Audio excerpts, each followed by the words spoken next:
Bismillahirrahmanirrahim. Assalamualaikum warahmatullahi wabarakatuh. Innal hamdalillah nahmaduhu wa nasta'inuhu wa nastaghfiruh wa na'udzu billahi min shururi anfusina wa min sayyiati a'malina. Man yahdihillahu fala mudilla lahu wa man yudlil fala hadiya lahu. Asyhadu an la ilaha illallah wahdahu la syarika lah wa asyhadu anna Muhammadan abduhu wa rasuluh. Amma ba'd. Yang saya hormati Tuan Imam Presiden Kuasa Masjid Al-Ghufran Batu Dua Lama Kangkang Perlis, tuan-tuan pemerhati Allah sekalian, pertama sekali marilah sama-sama kita manjatkan rasa syukur kita pada Allah SWT kelipah kurnianya. Dengan rahmatnya dia beri masa kepada kita, dia beri tenaga, dia beri kesihatan, dia kesempatan pada pagi ini dapat sama-sama kita hadir, dapat sama-sama kita solat subuh berjemaah, dan dapat sama-sama kita sambung kuliah mingguan kita ni, 2 mingguan setiap subuh minggu ke genap 2 dan 4 insya-Allah. Dan hari ni tuan-tuan tarikh 14 Mac bersamaan dengan 20 Rejab, 30 Rejab. Dah masuk hujung bulan tuan-tuan. Baik, betul malam ni tuan-tuan, maghrib lagi dah masuk dah Syaban. Sebulan Syaban Ramadan tuan. Lagi countdown dia sebulan lagi tuan. Hari itu baru PKP. Hari ni nak PKP apa? Dah setahun dah PKP. Hari itu baru puasa. Lah ni puasa pula tuan. Tak lama mana tuan. Jadi pada kali ini saya akan sentuh sikit tentang satu bab, iaitu Isra' dan Mi'raj, yang mana kita hari itu ni hari Khamis cuti umum. Saya nak ulang kaji balik lah. Semua orang tahu peristiwa ni, semua nak ulang kaji. Apakah dalil, apakah cerita, yang mana hadis-hadis yang dibawakan oleh Rasulullah SAW kepada kita tuan-tuan. Okay, pertama sekali tuan-tuan kita tengok tentang surah Isra' Mi'raj. Cerita Isra' Mi'raj ni, adakah ia berlaku dalam mimpi ke Nabi tak sedar ke Nabi macam mana cerita dia, ke memang betul-betul berlaku dan sebagainya. Jadi bila tanya orang itu, kita rujuk balik apa yang Allah cerita dalam Quran, apa Nabi cerita dalam hadis sahih. Jadi dalam satu yang pertama sekali, hujah pertama surah Al-Isra ayat 1, Allah cerita sendiri macam mana Nabi diperjalankan pada satu malam kan. A'udzu billahi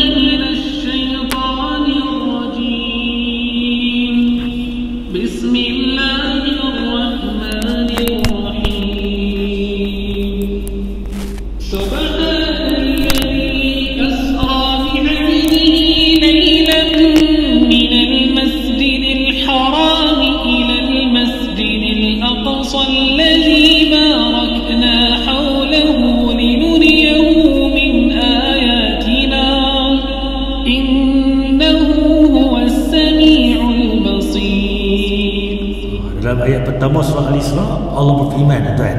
Apa maksud dia? Aku berlindung kepada Allah dari syaitan yang terkutuk dengan menyebut nama Allah yang Maha Pemurah lagi Maha Penyayang. Maha suci Allah yang telah menjalankan hamba-Nya Muhammad pada malam hari dari Masjidil Haram ke Masjidil Aqsa, yang kami berkati sekelilingnya untuk memperlihatkan kepadanya tanda-tanda kekuasaan dan kebesaran kami. Sesungguhnya Allah jualah yang Maha mendengar lagi Maha mengetahui. Okey, jadi ayat pertama ni Allah sendiri berfirman. Allah cerita apa? Allah kata Maha suci Allah yang telah menjalankan hamba-Nya, iaitu siapa dia? Nabi Muhammad SAW. Bila berlaku ni? Pada malam hari. Suatu malam tuan, Allah perjalankan Nabi daripada mana? Masjidil Haram ke Masjid Aqsa, Palestin. Mekah tu ke Palestin, yang mana kami berkati di sekelilingnya. Sebab tu tuan-tuan, Nabi berkati tanah Palestin ni, yang mana betul Masjid Aqsa tu hak kita bersama. Kita dah kata pergi kat mereka lah, Palestin dengan Israel mereka bergaduh, kita ni duk Perlis Indonesia, itu tanah mereka, ni tanah kita. Tak, itu tanah kita bersama, milik Islam. Sebab apa? Syiar kita, tuan. Sebab apa? Nabi beritahu, siapa yang solat di Masjidil Haram, satu solat di sana, kita solat 1,000 kali ganda solat. Bayangkan dari subuh tadi kena buat 100,000 kali subuh, baru sama satu subuh di masjid Masjidil Haram Mekah. Dan siapa solat di masjid Nabi, masjid aku Madinah, satu solat di sana bersamaan dengan 1,000 solat. Kita di mana di Kangar ni buat 1,000 kali subuh, 1,000 kali zuhur, baru sama satu waktu zuhur di masjid Nabi. Dan Palestin ni pula dari saya sebut, siapa yang solat di Masjid Aqsa 500 kali ganda, dan dia punya satu solat di Masjid Aqsa kita kena buat 500 kali ganda. Jadi pahalanya berlipat kali ganda. Sebab tuan-tuan, 3 tempat ni kita boleh pergi cari keberkatan. Ustaz, pagi ni kami nak sembahyang Masjid Kuala Poleh Kampung. Pasal apa? Sebab atas hayat ni lain sikit pahala, sejuk sikit. Tak ada, sama aja. Masjid Terapung ke, ni Masjid Raja ni di Arab, sama pahala. Masjid Putrajaya ni, tempat pentadbiran ni, Malaysia ni, sama. Mana masjid lain, pahala sama. Subuh kita samalah masjid-masjid lain. Tapi 3 solat tadi di masjid tadi berbeza-beza, tuan. Itu kelebihan dia. Sebab tu hak kita bersama untuk pertahankan Palestin ni. Kemudian Allah kata lagi, kami perlihatkan tanda-tanda kebesaran. Sepanjang Isra Mi'raj tu Allah nak tunjuk kehebatan dia, kebesaran dia. Sesungguhnya Allah jualah yang Maha mendengar lagi Maha mengetahui. Jadi dari sahih ada dah. Pertama, Allah sedang cerita tentang Isra ni sendiri, tuan. Okey, kita pergi tentang yang kedua. Apa itu Isra? Tadi ni dah tahu dah. Isra ni maksudnya perjalanan Rasulullah SAW daripada Mekah ke Baitul Maqdis, Aqsa, Masjidil Haram ke Masjid Aqsa, Mekah ke Palestin. Kan? Ada gambar, tuan. Apa tu Mekah, tuan, Mekah tu Mukarramah tu dia penuh orang, tuan, semayang. Dulu rindu dah boleh semayang rapat-rapat. Allah tu, tuan, nak rapat tak boleh dah. Daripada 2 meter jadi 1 meter. Jadi 2 meter balik, dah 1 meter balik. Kita doa-doa lah lepas ni kita boleh kembali sembahyang macam biasa, tuan. Okey, jarak dia, tuan-tuan, Mekah ni duduk kat tengah tu. Atas tu sikit, tu Masjid Aqsa. Ini Palestin, tuan. Saya pergi zoom lagi, tuan. Ni saya zaman mudah. Pakai WhatsApp, pakai telefon Android ke, iPhone ke apa ke, tuan-tuan type tu Google Map. Jeddah Mekah pi Aqsa. Jarak dia 1,462 km. Perlis pi KL 500 km. KL pi Johor Bahru 300 lebih. Tak sampai 1,000. Cerita dia, tuan-tuan, Perlis pi Johor, patah balik mai KL balik, bahkan lebih lagi. Tanjung Malim ke Tapah, ataupun Perak pula Ipoh, baru nak sama Jeddah tu, Mekah tu pi ke Masjid Palestin. Zaman kita mudah, naik kereta sampai, naik kapal terbang sejam 2 jam sampai, naik ETS lagi cepat, 5 jam sampai, contohnya. Jadi nampak kata apa? Kita tak heran pergi mana pun. Tadi minum kopi sekali kemarin, dah bila masa pergi UK balik dah. Orang tak pernah heran kan? Sebab kalau ni ada duit saja boleh berjalan. Tapi zaman Nabi dulu ni, kalau cerita lagu tu, betul ke naik unta ni berapa bulan? Sebulan ni gaya-gaya ni kan? Apa lagi naik unta, kuda, jalan kaki. Jadi benda tu mustahil. Itu yang berlaku pada zaman Nabi tu, tuan. Okey, Nabi naik apa, tuan? Kita mudah naik kenderaan gaya laju. Tapi Nabi cerita dalam hadis sahih, Nabi naik buruk. Bukan buruk oil yang ada kasi minyak. Tu buruk oil Langkawi, buruk oil kat mana-mana tu, tempat-tempat dia minyak tu lain. Ni buruk, tuan. Apa Nabi sebut? Buruk ni kalau bahasa Arab dia kilat cahaya. Jadi dia sejenis makhluk yang menyerupai haiwan. Benda ni buruk ni dia sejenis haiwan. Besar sedikit daripada khimar, kaldai. Kecil daripada baral. Baral ni kacukan kuda dan kaldai. Jadi kata kalau kuda tu besar, khimar tu, kaldai tu kecil, dia campuran tengah-tengah, tuan. Itu dia punya diceritakan dalam hadis sahih. Okey, kita cari, Ustaz, saya cari-cari internet ni jumpa. gambar ni. Adakah ni burak tuan? Tadi ustaz cerita burak ni dalam hadis kata nak macam kuda, kecil kuda, besar pada barang. Akhirnya dia membuat buah kuda sekor ni, buah kaki 4, buah kepala pula. Buah apa? Buah sayap pula. Kacau kan? Ni penyerupaan ni agama kita tak benarkan. Siapa yang nampak kan? Hari kejadian Nabi SAW, malaikat Jibril burak tu sendiri dengan Allah Ta'ala. Yang lain tak dinyatakan. Abang kata ni tanda-tanda dia. Cerita dia kalau kita jumpa lagu ni tak betul. Ni main daripada unsur-unsur ni daripada India, Hindu ke sebagainya. Kita tak tengok benda ni salah di sisi Allah tuan. Okey, Mi'raj. Apa itu Mi'raj? Mi'raj ini perjalanan naik Nabi ke atas Masjid Aqsa tu ke Sidratul Muntaha. Isra tadi dijalankan Mekah ke Baitul Maqdis. Tu Isra diperjalankan. Mi'raj diangkat ke mana? Angkat ke langit. Itu yang kata ke Sidratul Muntaha. Jadi ada dua benda. Isra dia diperjalankan, Mi'raj diangkat jumpa Allah tuan. Dua benda yang berbeza. Jalan Mekah ke Baitul Maqdis, Mi'raj diangkat. Apa tu? Jumpa Allah tuan. Okey, kita pergi tuan. Masjid Aqsa. Mana Masjid Aqsa ni? Gambar depan ni. Kalau tengok ni tempat kan ni di Palestin. Kawasan di mana Baitul Maqdis. Okey. Kalau pasal ada dua kubah. Satu kubah emas, satu kubah kuku. Kubah emas tu kita tengoklah, kita pergi Mekah, pergi berhaji, beli kamera tu ambil gambar apa yang warna merah tu, tunjuk kat cucu, tekan sekali, gambar Mekah, gambar Madinah, gambar apa air Zam-Zam. Itu zaman dulu. Cuma mana satu Masjid Aqsa? Yang warna emas ke ataupun yang warna kelabu? Saya dulu kata yang warna emas tu Masjid Aqsa. Bila cek-cek balik tuan, Masjid Aqsa ni yang warna kelabu coklat ni, kubah dia itu Masjid Aqsa. Yang warna emas atas tu itu namanya Dome of Rock. Tempat yang mana orang panggil bahasa Melayu kita tempat balai Islam, balai kesenian, muzium bahasa mudah. Muzium Islam. Tu yang emas tu. Kita duk kata hot tu yang orang pergi semayang Aqsa. Bukan. Yang hujung ni dekat tebing hujung tu, itu Masjid Aqsa. Ni agama yang mana? Yang ada sekubah kuku ni. Okey, kita pergi dalil yang pertama. Dalil ni tuan-tuan ada banyak.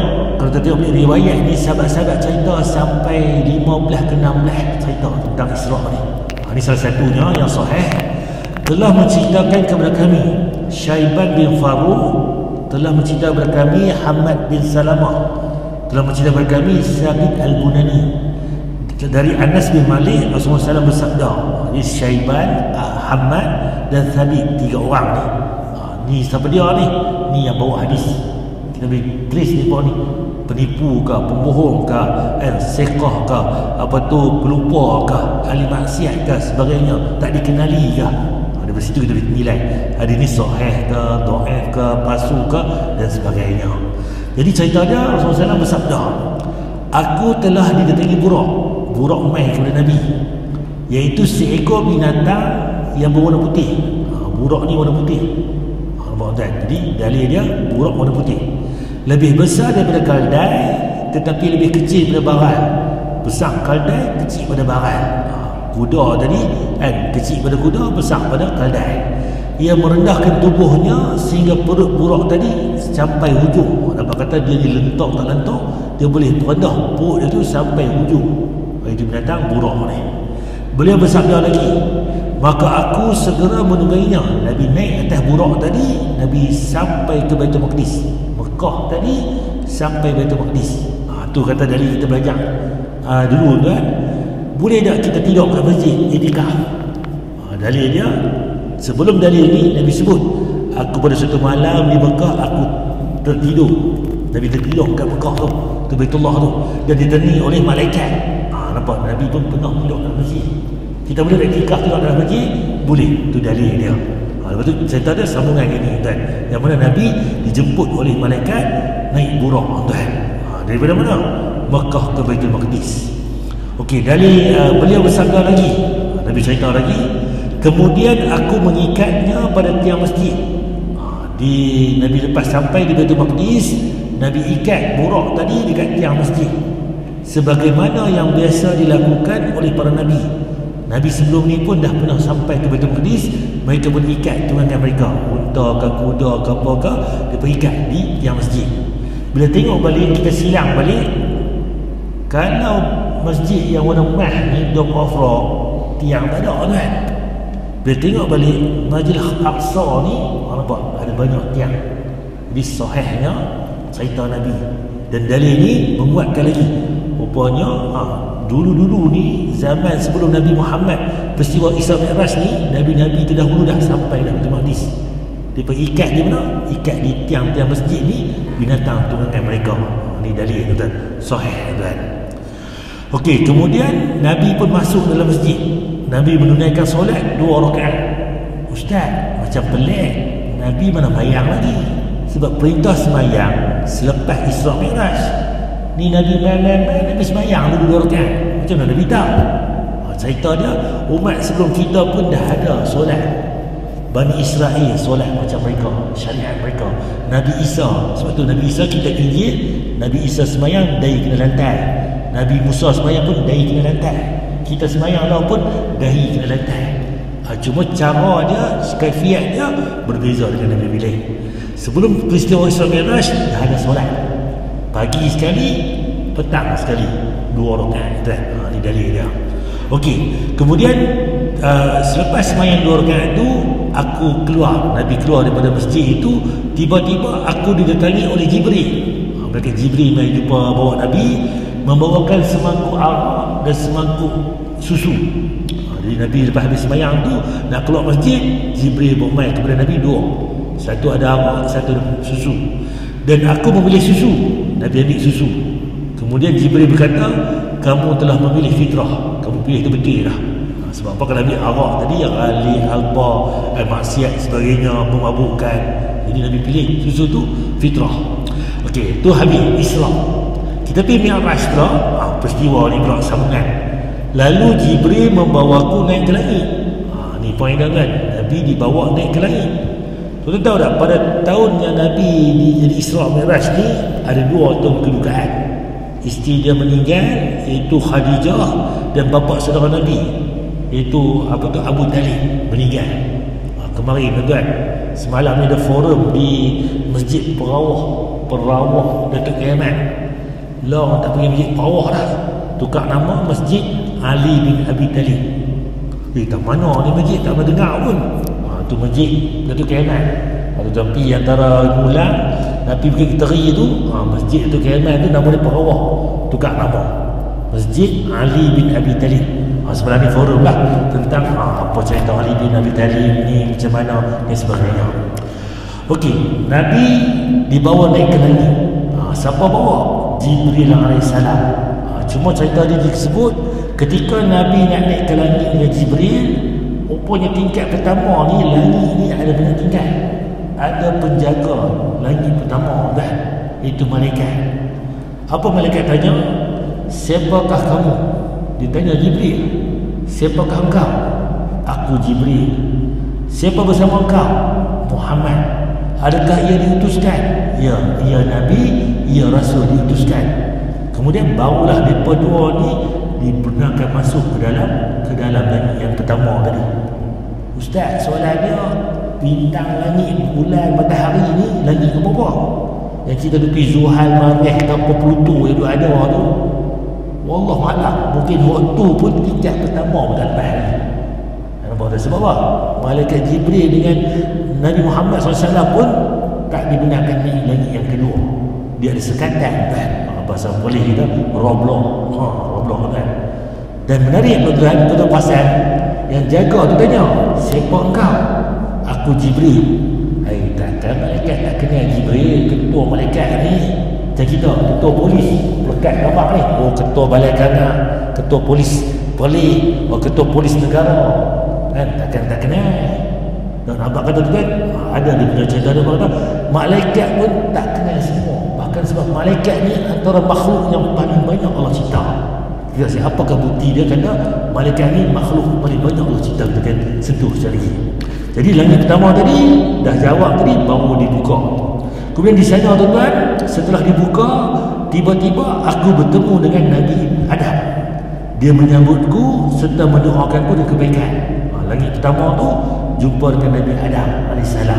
Itu yang pertama.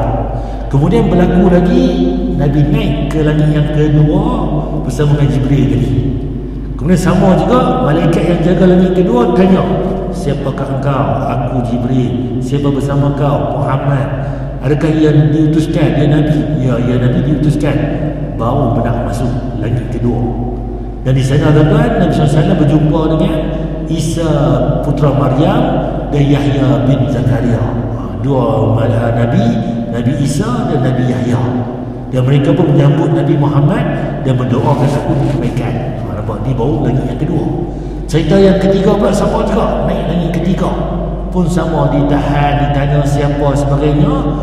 Dan di sana jumpa dengan Nabi Yusuf AS. Langit ketiga jumpa Nabi Yusuf AS. Sama juga mendoakan aku dan juga menyambut aku tuan SAW. Langit yang keempat, benda yang sama juga, soalan yang sama ditanya. Di sana jumpa dengan Nabi Idris. Tadi jumpa Nabi Yusuf, jumpa Nabi Idris. Langit kelima jumpa Nabi Harun AS. Sama juga modus pertanyaan yang awal tadi dia kena jawab. Langit yang keenam, di sini jumpa Nabi Musa. Langit yang keenam. Dan langit yang ketujuh, Musa AS jumpa dengan Nabi Ibrahim AS. Cuma spesialnya di langit yang ketujuh ni, Nabi Ibrahim dia sedang bersandar di Baitul Ma'mur. Apa itu Baitul Ma'mur? Keluasan setiap hari mampu memasukkan 70,000 malaikat. 70,000 malaikat masuk dalam tu beribadah. Mereka keluar dan tak kembali dah tiap-tiap hari. Kita 70,000 orang yang masjid masjid Al-Ghufran, keluar tak main dah 70,000. Main pula esok 70,000 lain. Itu kita dunia. Di sana tuan-tuan 70,000 masuk sehari, keluar pula tak main dah malaikat yang sama, yang lain pula, yang lain. Bayangkan daripada dulu ni sampai keluar berapa banyak.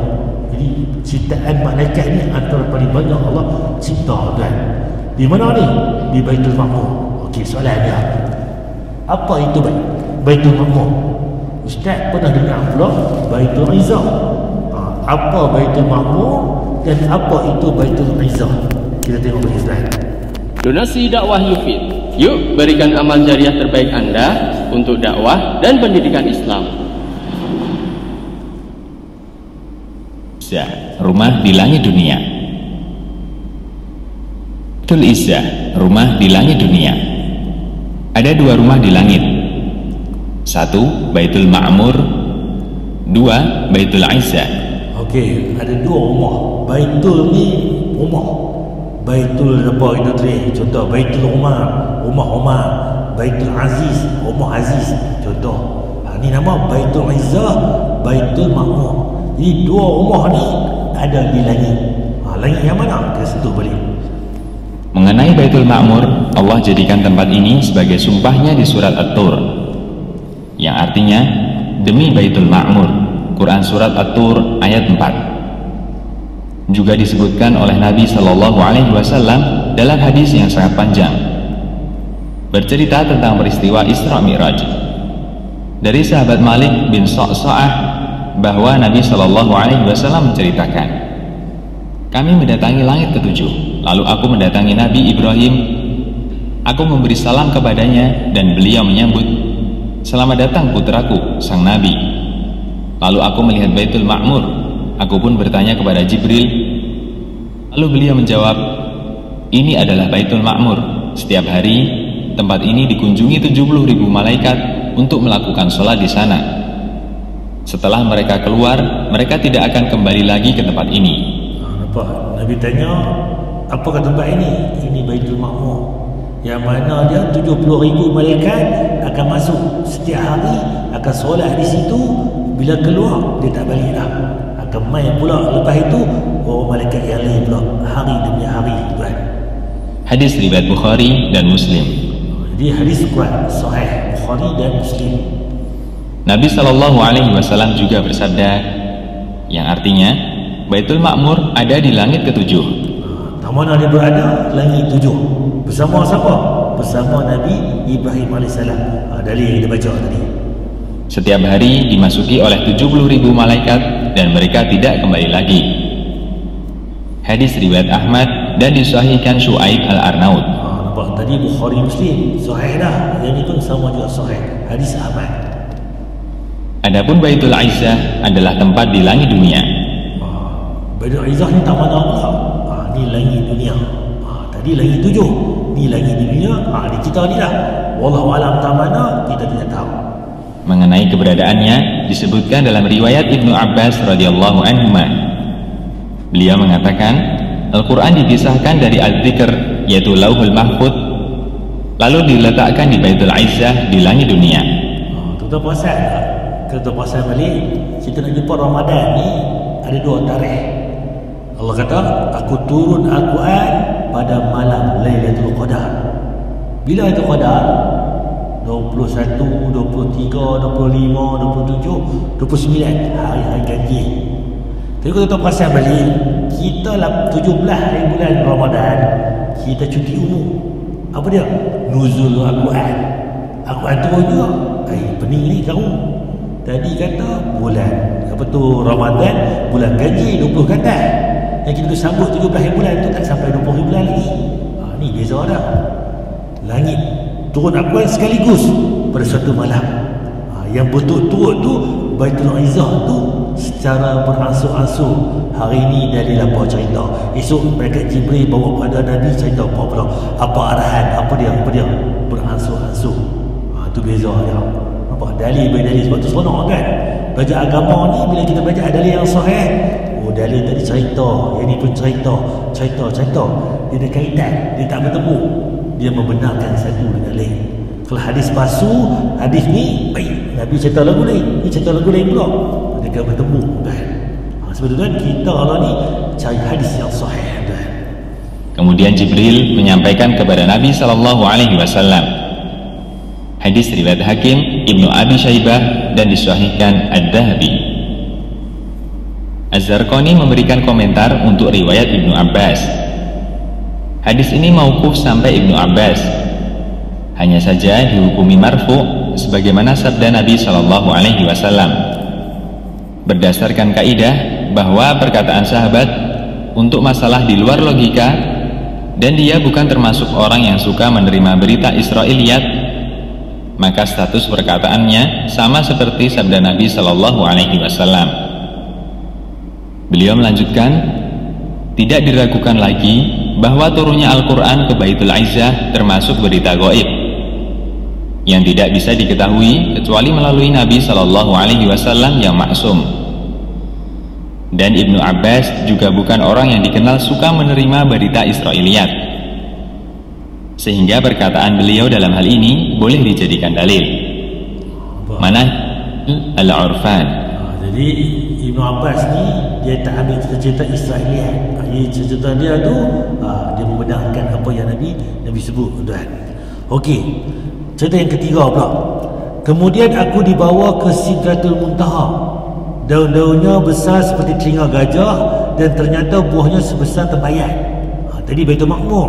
Nampak Nabi Ibrahim bersandar kepada Baitul Ma'mur. Baitul Ma'mur tadi tempat yang mana malaikat masuk. 70,000 orang malaikat akan solat ibadah di situ, keluar tak main dah, akan masuk yang lain pula. Kemudian lepas peristiwa itu Nabi dibawa ke Sidratul Muntaha, di kemuncak tuan. Dan di tempat itu seperti telinga gajah besar tuan. Dan ternyata buahnya pula sebesar tempayan. Kalau buah buah harum manis tuan, sekilo pun dah berapa? Sekilo RM25, RM30. Tu 3 biji, 2 biji.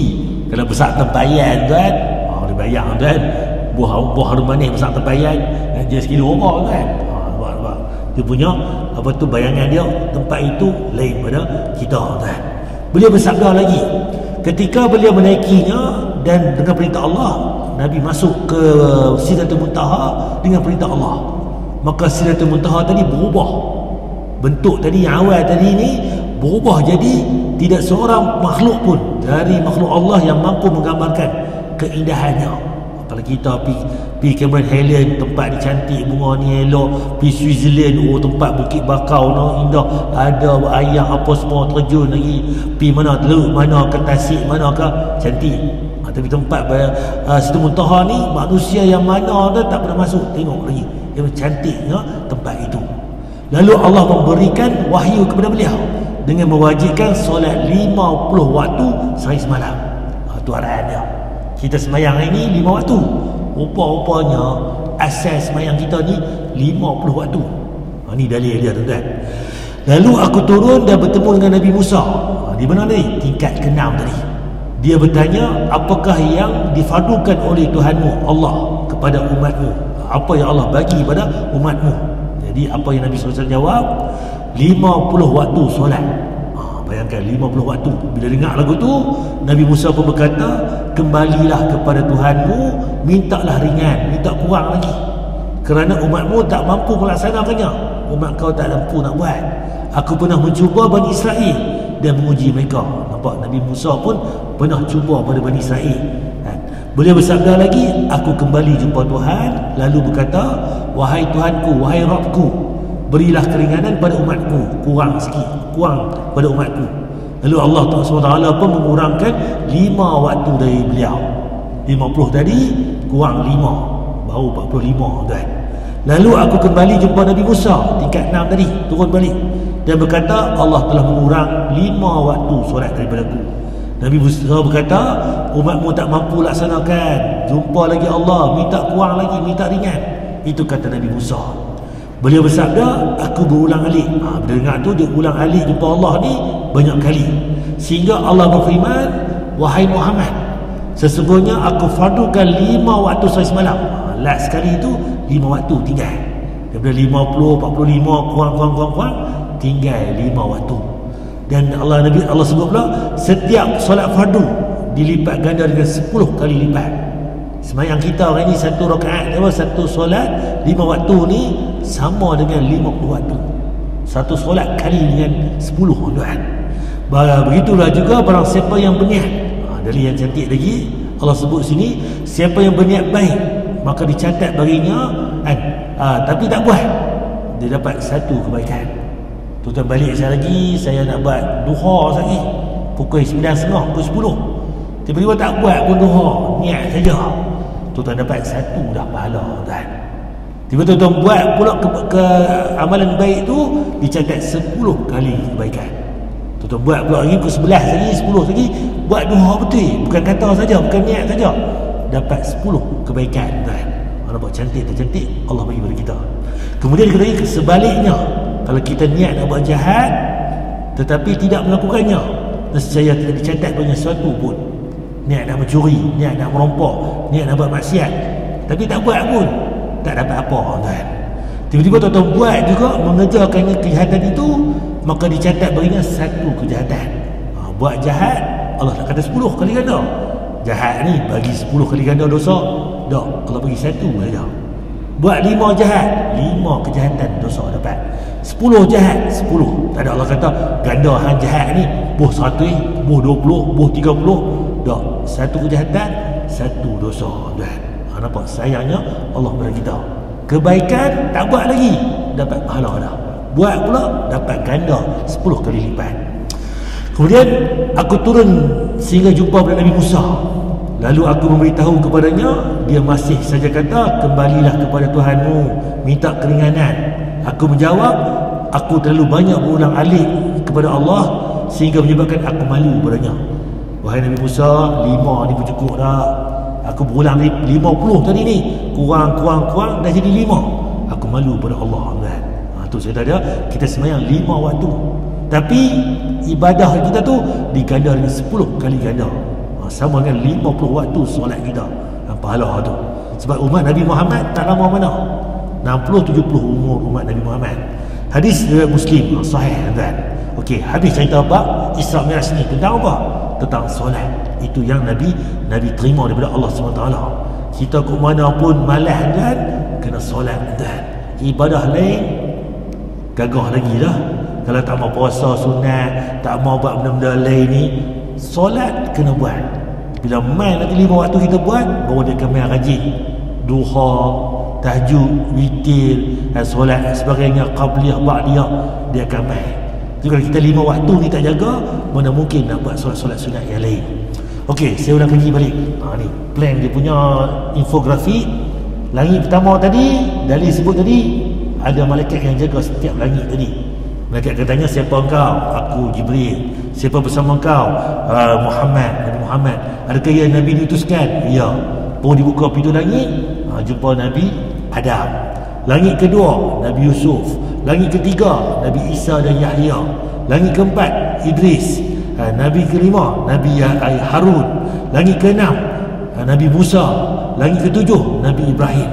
Naik atas lagi tuan, dia ada tadi yang mana Baitul Ma'mur tadi, yang Nabi Ibrahim tu tingkat yang ketujuh tadi, ada Sidratul Muntaha. Atas lagi Arasy Allah tuan. Itu yang Allah cerita dalam aqwal Nabi cerita dalam hadis sahih. Ini yang kita tahu tuan. Sami'na wa ata'na. Kami patuh, kami kami beriman tuan. Okey, perintah sembahyang tuan. Kita tengok balik tuan. Saya sentuh sikit tentang sejarah azan. Masa ada lagi no. Okey. Okey, azan ni memang mana tuan?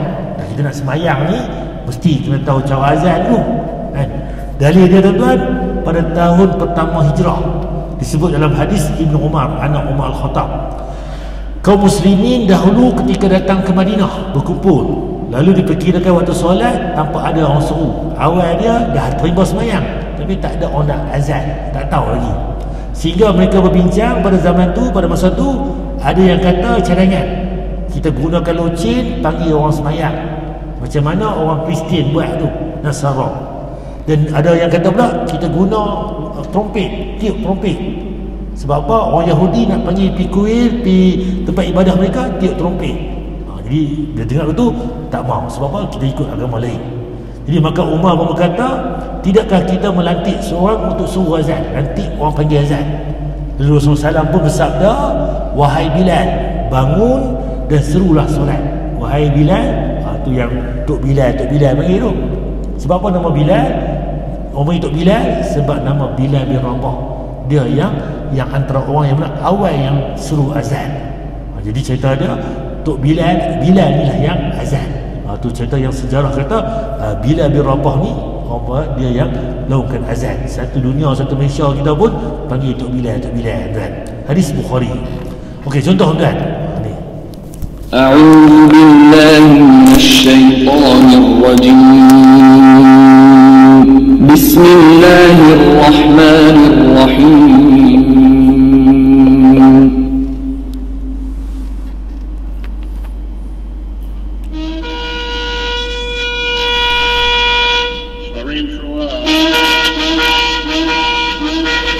Dia punya apa ni? Ustaz, pasal apa dia tiup trompet ni? Kan kita baca tadi dalil tadi, zaman Nabi awal tu macam mana nak panggil azan? Sahabat-sahabat kata, apa kata tiup trompet macam mana orang Yahudi panggil gerai apa, pikir mereka masa waktu mereka tu dia tiup trompet. Sebab tu kan kita agama Islam kita tak ada main tiru agama ni, celuk kahwin buah agama kita. Dah. Nabi dia perinci betul-betul. Dia tak mahu kita tiru agama lain kan.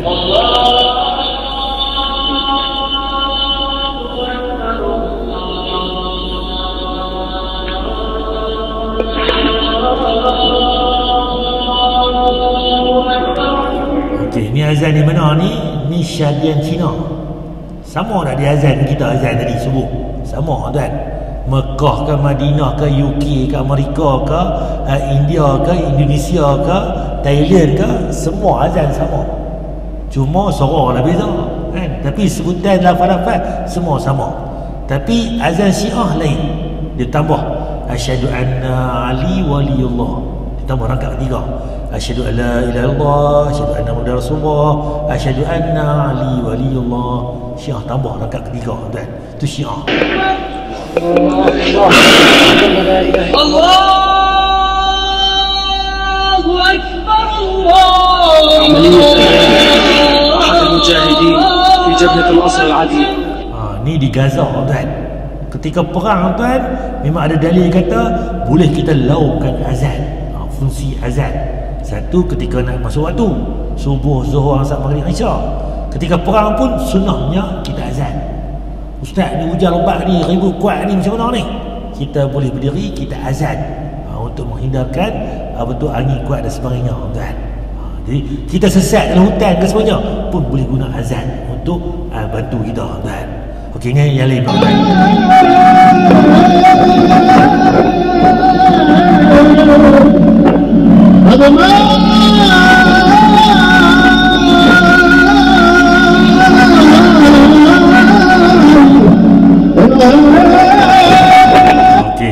Betul tak ni? Ingat macam ni azan.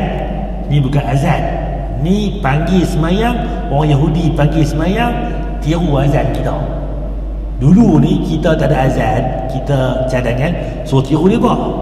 Tapi bila Allah ni pula, mereka ambil agama kita ni, azan kita, ubah bahasa mereka. Tadi mana tuan tu gambar ni? Di mana ni gambar tadi ni? Di Dome of Rock, tempat Baitul Maqdis. Tu Masjid Aqsa, tuan. Yang mah tu yang tadi balai seni Islam kita yang di Israel, di Palestin. Yang mana yang Masjid Aqsa tu, yang hujung tu kubah coklat tu. Ni di mana ni? Di Palestin. Gambar sebelah kanan tu, ni penempatan haram Yahudi tu, penuh rumah apa-apa. Ni dia ambil kita tanah Islam kita, tuan. Tok Bilal pun pakai topi, tuan. Tok Bilal kita lepas ni dia pakai kepiah kot. Kita pakai topi. Alah, bukan selalu, kadang-kadang. Tak, tuan. Ni Yahudi dia pergi kat depa. Kita pakai. Kita pun ikut, tuan lah. Kepiah ke, songkok ke, samban ke apa. Sunnah Nabi Habak pakai semayang ni tutup kepala. Apa dia? Kita orang Perlis, kita orang Melayu kita ni songkok, lebay. Kalau pergi ke Indonesia, dia ada wak-wak karjo apa lebay dia tu. Pergi atas lagi, dia macam cara. Jadi sunnahnya tutup kepala. Cuma nak buh selalu kepiah ke, nak buh macam Arab dengan kain ke apa tu, terpulang, tuan. Kita faham. Jadi sunnahnya tutup kepala ketika nak sembahyang ni. Okey, ni azan ni Yahudi tiru azan kita. Okey, saya pergi pula tuan sikit lagi. Ni cara orang Yahudi solat.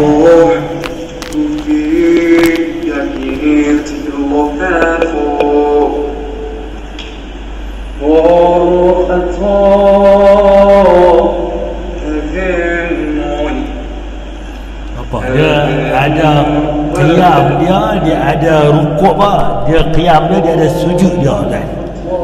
Cuma ni syariat depa, cara depa. Nampak kata Nabi Musa pun semayang dari kena lantai. Nabi Isa pun dari kena lantai. Buat tuan. Ni. Jadi ni solat ibadah bagi orang Yahudi. Okey. Saya cepat kita lah. Okey, ni dia punya apa tu, berapa rakaat kita tak tahulah. Kan. Okeylah ni, tuan. Macam mana dia pernah bagi salam, tuan? Salam ketika rukuk. Kita salam sujud tahiyat mau bagi salam. Dia pun ketika rukuk dia bagi salam kiri kanan.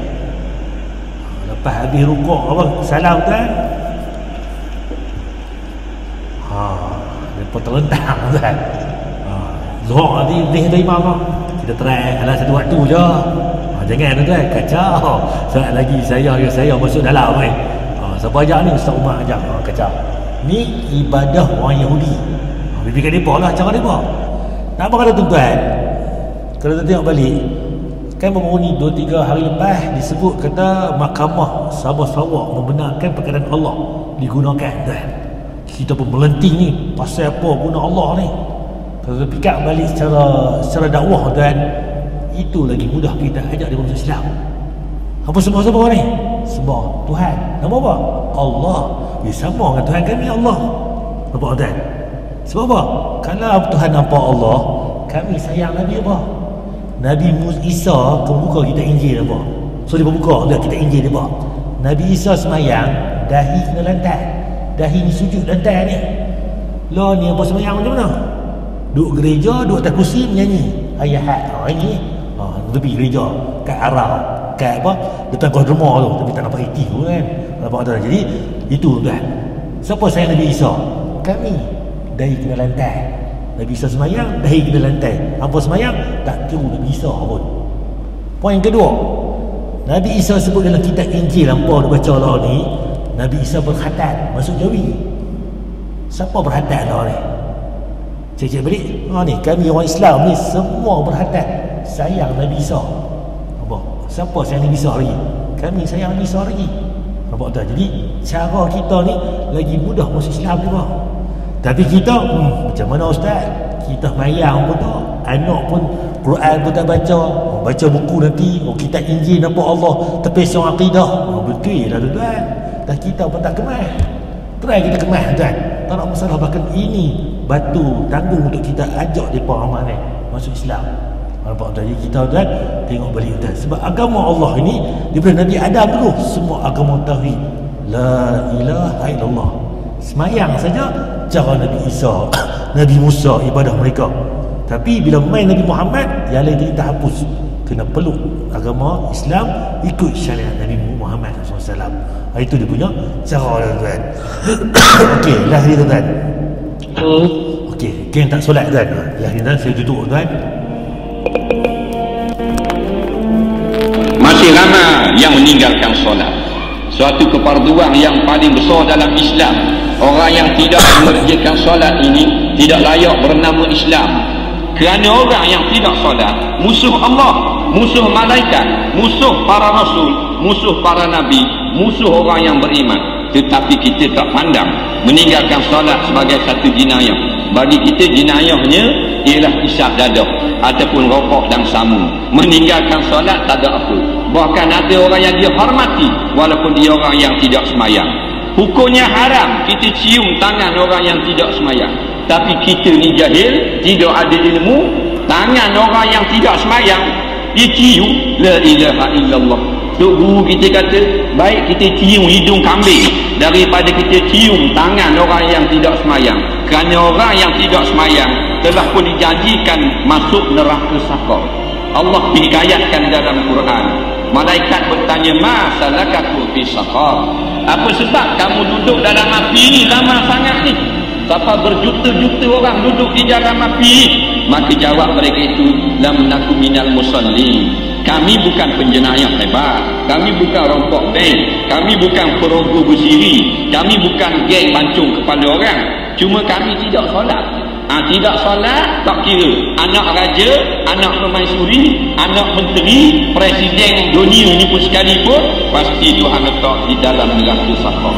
Allah berfirman. Dan alah tak semayang aja, bukan merompok, bukan mencuri, bukan menyamun, tak bunuh orang pun, bukan tentak orang pun, tak semayang. Tak semayang tuan, rupanya ada neraka khas untuk orang yang tak semayang. Apa nama? Sakar. Khas untuk orang tak semayang. Kalau merompok, mencuri, menyamun, ya dosa besar. Buat tu dosa besar. Tapi semayang ni dia ada khas maka untuk orang yang tak semayang, neraka sakar tuan. Jadi kita ni kalau kita bekerja tuan, ada pekerja kita, carilah yang semayang. Yang semayang tuan, insya-Allah yang lain clear. Kalau arahan kita ni suruh jaga kedai, mereka bagi modal RM50, RM100, main malam nak tutup, nak bagi beranak 200-300 untung. Mana mungkin tu tuan. Kalau semayang pun dia boleh culas. Allah bagi nak keluar sakar ancaman pun dia tak semayang. Kita nak bagi beranak di kedai kita 300 jadi 1000. Pakai doa tuan. Kurang lagi dia doa tuan. Sebab apa? Dengan kita pun dia tak amanah. Allah pun tak amanah. Dengan kita siapa lagi? Jadi carilah pekerja kita yang jaga semayang. Dan dengan Allah dia clear, dan kita insya-Allah dia akan clear tuan. Jadi apa pun itu yang pertama. Yang kedua, ketiga dia ni bagus, dia ni ada apa kemahiran apa, itu add on tambahan. Alhamdulillah tuan. Dan Allah seperti dia tuan. Jadi kesimpulan dia hari ni Isra Mi'raj tentang semayang. 50 waktu kurang-kurang jadi 5 waktu. 5 waktu kita buat lah ni seolah kali dengan 10 kali ganda, seolah pahala tu 50 waktu juga dapat. Jadi niat kita apa-apa buatlah niat untuk dapat kebaikan. Walaupun tak buat lagi dapat pahala. Tambah lagi buat 10 kali ganda pahala dia. Buat jahat tak buat lagi tak dapat dosa. Bila buat baru dapat dosa jahat tuan. Itu pun satu dosa sesama dengan yang kita buat, sesuai apa seperti mana yang kita buat, tak lebih dengan dosa ni tuan. Dan Allah alam. Cuma kita berjawab balik, bulan haram pahala dosa dilipat gandakan. Ni bulan haram ni Rejab kan, hari ni kan dia ada 4 bulan haram. Zulkaidah, Zulhijjah, Muharram dan Rejab. 4 bulan ni buat ibadah, puasa, sunat, sedekah apa semua, pahala digandakan. Tapi dosa pun kalau buat 4 bulan ni, dosa pun dilipat gandakan. Buat beza tak kena berjadi. Sebab tu orang Arab 4 bulan ni mereka tak gaduh, tak bunuh, tak pergi perang. Habis 4 bulan ni mereka pergi perang. Mereka tahu walaupun sejahil-jahil mereka tahu juga tentang hukum hakam tuan. Kita ada tuan nak tanya tuan untuk tajuk kita hari ni berkaitan dengan Isra' dan Mi'raj. Saya buka tu soalan. Tuan pun tahu dah, cuma nak ulang kaji je. Ini daripada dari kita baca tadi lah. Ada tuan nak tanya tuan. Tuan insyaAllah kita mau tidur dekat ni. Tuan jadi bunyi speaker pun clear ni. Cuma mungkin ada ejah-ejah ke apa kan, ada mungkin power ke apa ke. Sebab masjid tu tadi besar, ada gemar tu mungkin nak kena ejah lah kan. Ya okey lah, alhamdulillah. Sekian saya tutup dulu tuan. Subhanakallahumma bihamdika asyhadu an la ilaha illa anta astaghfiruka wa atubu ilaik. Assalamualaikum warahmatullahi wabarakatuh.